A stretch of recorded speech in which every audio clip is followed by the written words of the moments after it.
I call the member for Balcombe Hills. Mr Acting Speaker, that presentation from the Shadow Treasurer personifies the reasons why New South Wales employers and taxpayers are fearful whenever the words Labor and Treasury are put in the same sentence. They are fearful of the words Treasury and Labor put in the same sentence. Because, Mr Acting Speaker, by contrast, yesterday the Coalition proved and they provided a case study on good government and budgets for the future. Mr Deputy Speaker, can I just refer... Mr Deputy Speaker, can I refer the Shadow Treasurer to the last Labor Treasurer's statement of the 12th of May 2009. Mr Deputy Speaker, I referred the House to the statement by the Treasurer in May 2009, which was just after the Labor government's budget was handed down in Canberra. And I refer to the then Treasurer, Eric Roosendale's statement, New South Wales now expects to receive about $4.8 billion less in GST.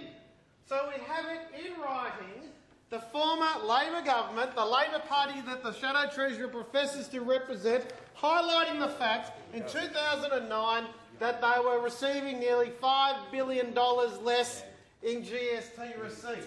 If that doesn't reflect the need for this government to highlight its, to step up its campaign to get its a fair share of Commonwealth funding, I don't know what is. And you know, the Shadow Treasurer might recall that in May 2009, in my previous capacity, he and I were in discussions about how to improve infrastructure spending in this state. Why were we having those discussions?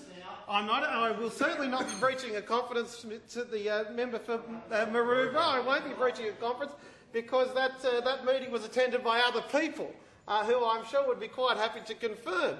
Why was the Shadow Treasurer and I discussing the need to improve finances for infrastructure in New South Wales? Because there's the then Treasurer, because they weren't lending it against your electricity privatisation, Michael, because they knew you couldn't do it properly.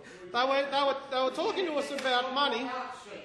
They were talking to us about the need to get more money because, as the Shadow Treasurer knows, and as the former Treasurer highlighted on the 12th of May 2009, we were going to be getting less GST receipts from the federal Labor government.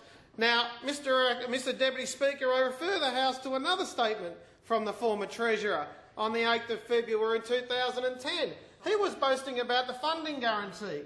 The fact of the matter is, this funding guarantee is not worth the paper it's written on, because as we have seen out of Canberra, and as members of this House know, we have seen out of Canberra poor custodianship of public monies.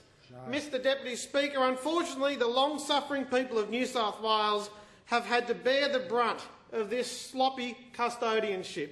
Unfortunately, this has been evident by the fact that we have been shortchanged by nearly $1 billion in GST receipts. Mr Deputy Speaker, add that to the fact that Infrastructure Australia has made more promises than a bride on her engagement party, and yet we have not seen 1 ounce of dirt moved or 1 pallet of concrete set, just thanks to the new Commonwealth-funded infrastructure promises in this state. As the member for Charlestown has said, the opposition leader has shirked his responsibility as a New South Wales member of this parliament for failing to stand up to the federal Labor government. Mr Acting Speaker, the bad news doesn't end there, as the people of New South Wales are threatened by Canberra's toxic addiction to the carbon tax, as well as threatening our gaming revenues with this punitive attack on the club industry. Mr Acting Speaker, I'm delighted to report that the O'Farrell government has declared war on financial terrorism, and that displayed by the Gillard Labor regime.